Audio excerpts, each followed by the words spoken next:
You're not here to learn how to manifest. You are here to remember that you're already manifesting every single moment of every single day.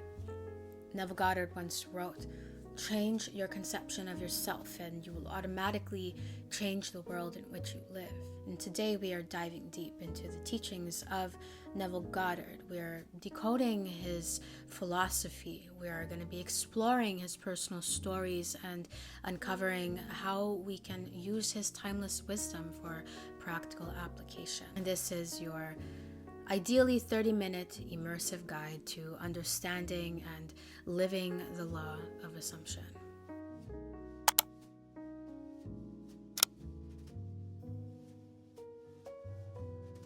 Neville Goddard was born in Barbados in 1905.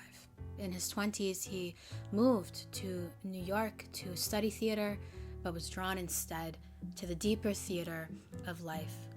And that's just my poetic way of saying the play of consciousness itself. He believed that God is your own wonderful human imagination. The eternal body of man is the imagination. That is God himself.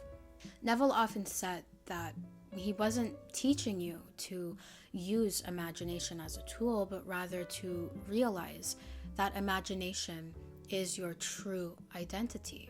In 1933, Neville was living in New York, utterly broke. The Great Depression was at its peak. He was a young dancer and actor, barely making enough to eat.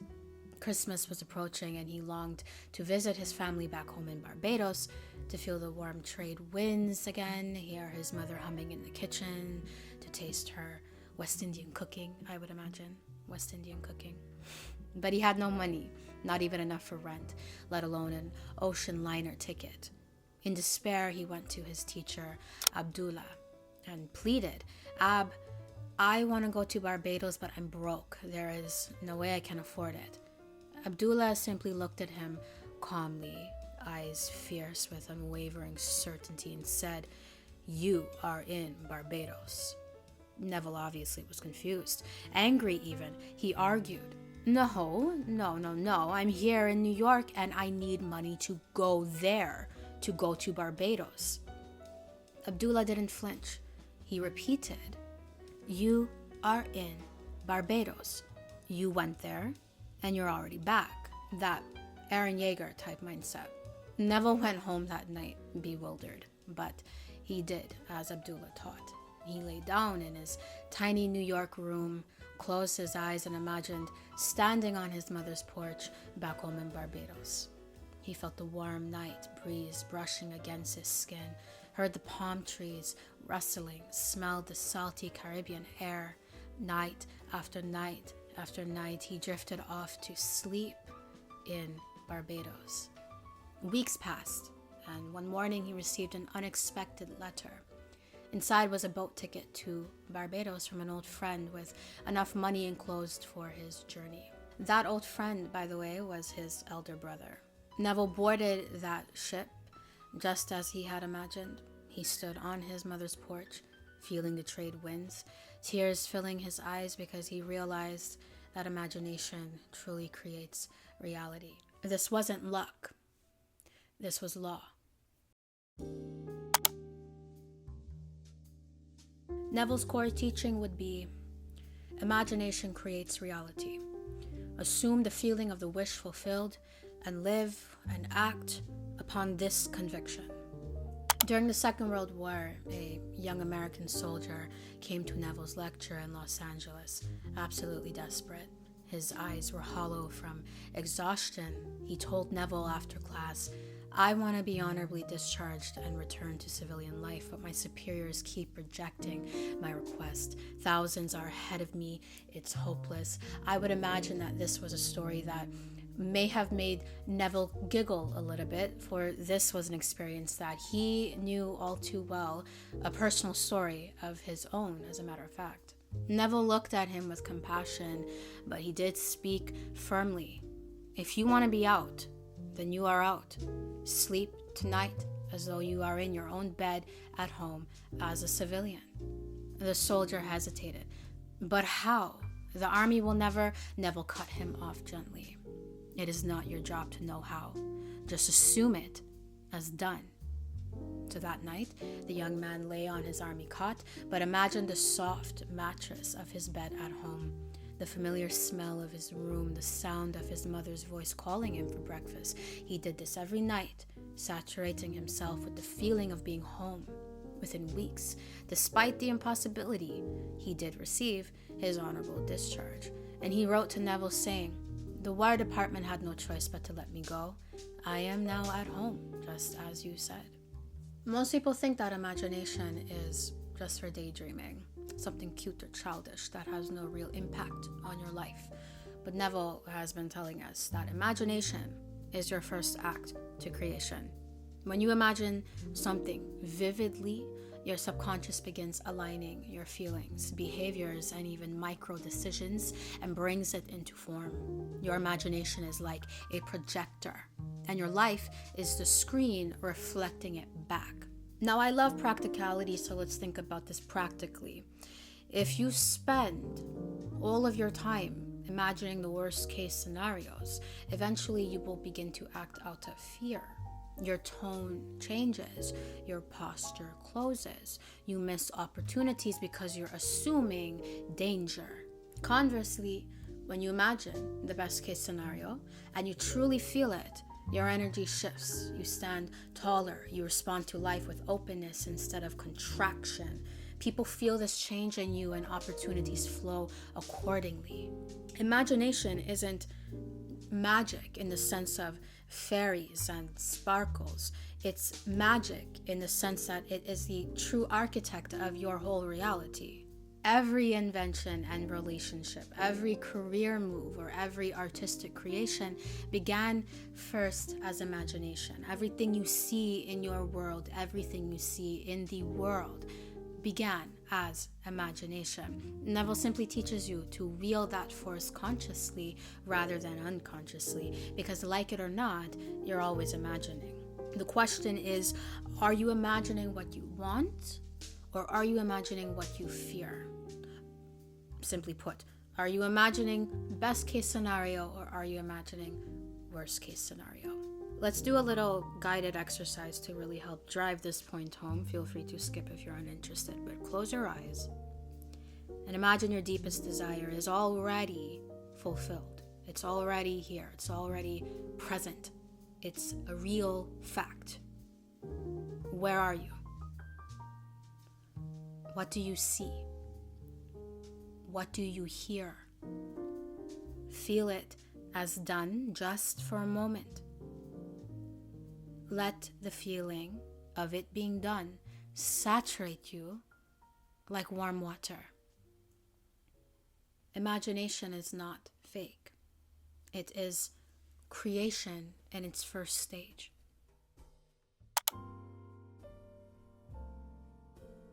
Neville believed that the Holy Bible was more of a psychological drama and less of a record of literal historical events. He often quoted a gorgeous Bible verse, Hebrews chapter 11, verse 1, "Faith is the substance of things hoped for, the evidence of things unseen." He explained faith is loyalty to the unseen reality. When Neville first began studying under Abdullah, he was still reading the Bible literally. One evening, as they sat in Abdullah's small Harlem apartment that was lined with books from floor to ceiling, Neville asked, "Ab, do you really believe these miracles happened exactly as written?" And Abdullah leaned back in his chair, closed his eyes, and smiled.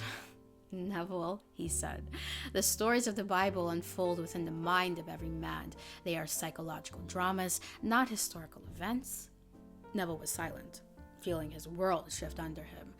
But Abdullah continued, "Moses, David, Jesus, they are states of consciousness within you. When you read, 'I am,' understand it is your own awareness speaking. That is God." From that moment, Neville began reading scripture as more of a manual for the mind.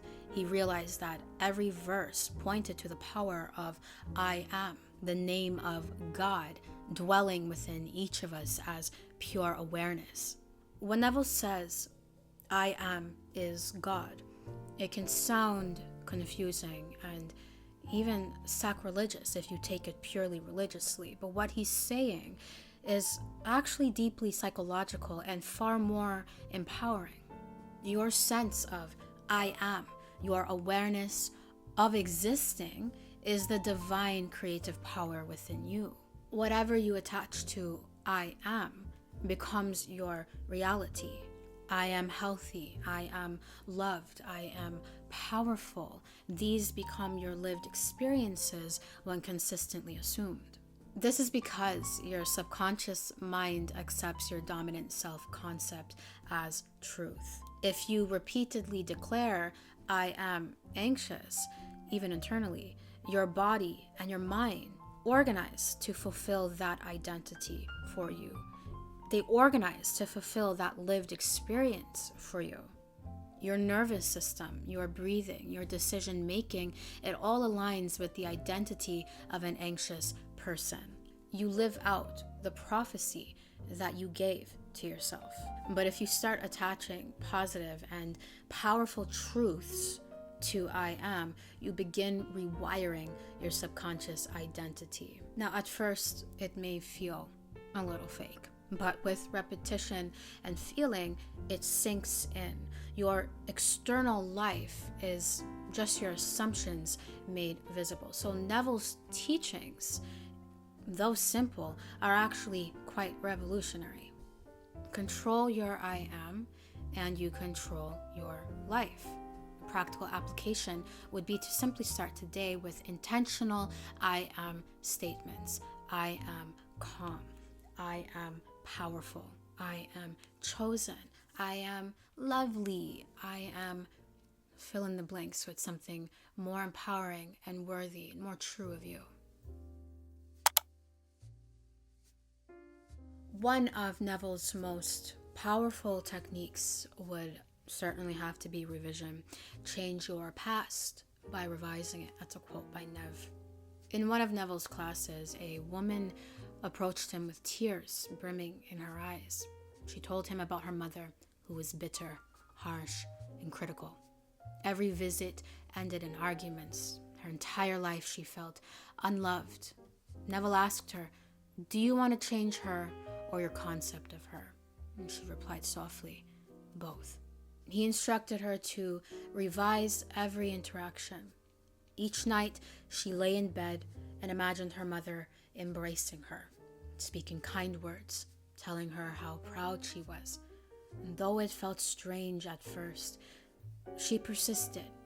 And weeks later, she returned to class radiant. Her mother had called her unexpectedly, inviting her to lunch, and during that lunch, for the first time, her mother looked at her and said, "I've been thinking about how proud I am of you."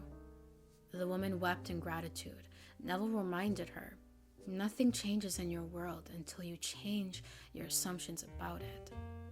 She had revised her past, and her future unfolded differently.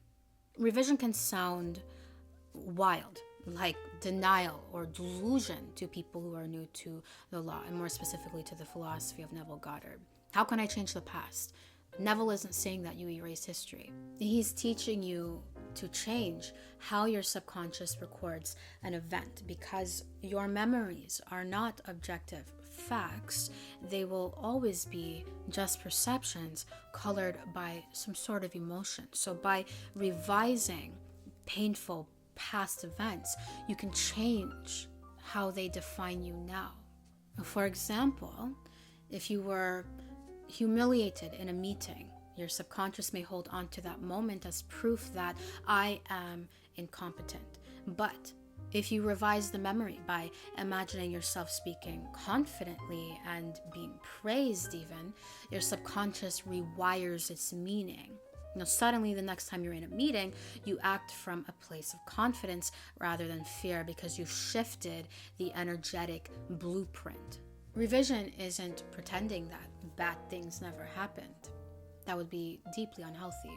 Revision is just consciously choosing a new meaning and a new emotional imprint, so your past stops creating things that you do not want in your future.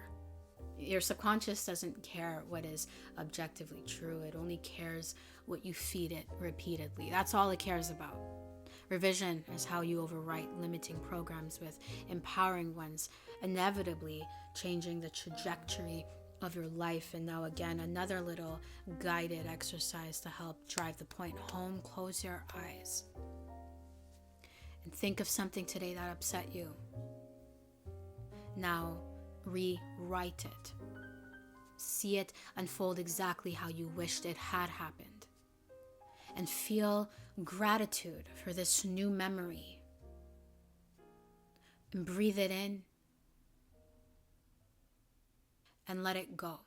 Revision is not denial of reality. It is creation of new patterns.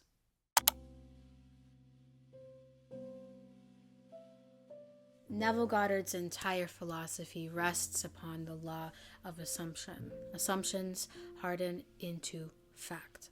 There was once a man who came to Neville's lecture guided by his friend, and he had been blind for years. Just follow me here with this, okay? This man had been blind for years, with doctors unfortunately offering no hope.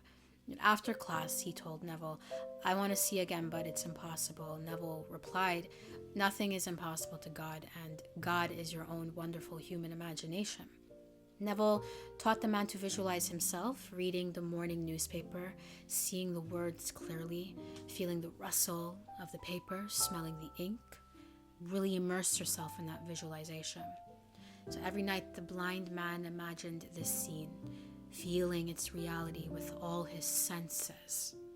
Months later, Neville received a letter from the man's friend saying his sight had returned partially, enough to read the headlines and walk without assistance, partially. The law of assumption is one of Neville's most radical and frankly controversial concepts. It teaches us that whatever you assume to be true will be true for you, even all of your lies. This isn't positive thinking or forced affirmations. It's about adopting a quiet inner conviction that what you desire is already yours. When you deeply assume something, anything, your actions, your emotions, your expectations align with it automatically. For example, if you assume that money comes to you easily, you stop resisting opportunities because money comes to you easily. You follow intuitive nudges without second guessing. You radiate calm confidence in interviews or negotiations, and others can feel that certainty. Your assumptions create micro shifts in your behavior that create macro shifts in your physical reality. You carry yourself differently. You see a different world. The law of assumption works whether you believe in it or not.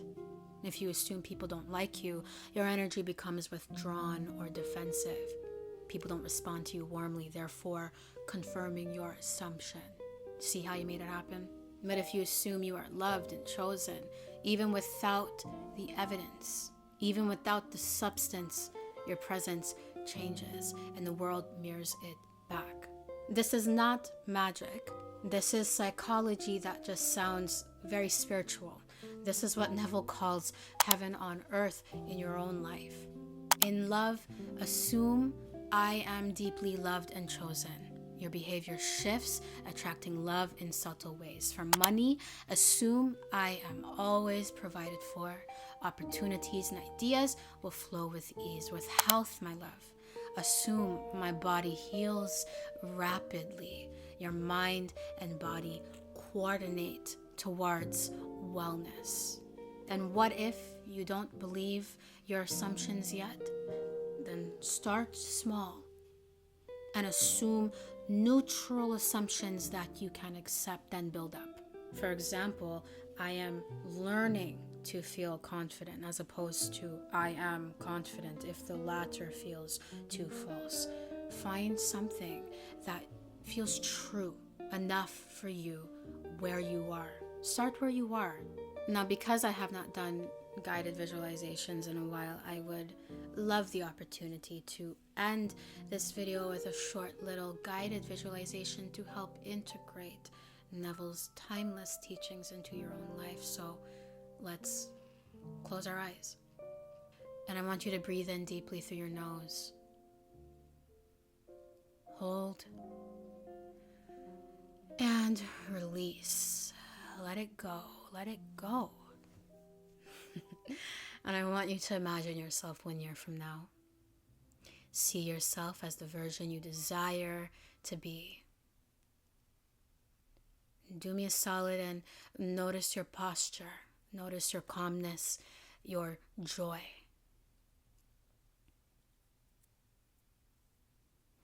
Whisper softly to yourself, I am that I am.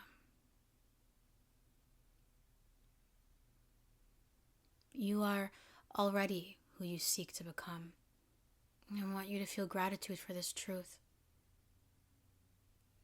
Breathe in deeply and gently open your eyes.